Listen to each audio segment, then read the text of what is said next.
প্রিয় শিক্ষকবৃন্দ, আসসালামু আলাইকুম। বেসরকারি শিক্ষা প্রতিষ্ঠান, স্কুল ও কলেজ এমপিও নীতিমালা 2025-এর আলোকে শিক্ষকগণ একটি সম্মানজনক ও পূর্ণকালীন রাষ্ট্রীয় আর্থিক সুবিধাপ্রাপ্ত পেশায় নিয়োজিত বিধায় শিক্ষকতার পাশাপাশি কোনো অতিরিক্ত লাভজনক পেশায় নিয়োজিত হতে পারবেন না বলে একটি পরিপত্র জারি করেছেন।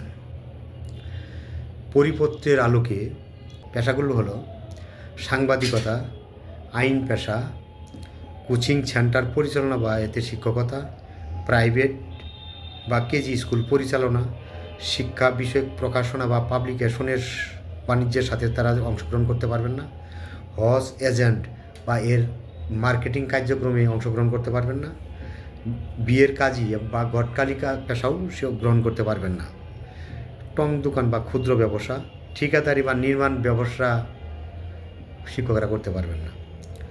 মসজিদের ইমাম বা খতিব হিসেবেও দায়িত্ব পালন করতে পারবেন না।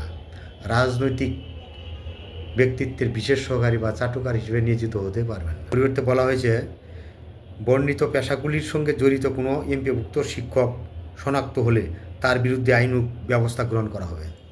এসব পরিপত্র শিক্ষকদের জন্য অপমানজনক নয় কি?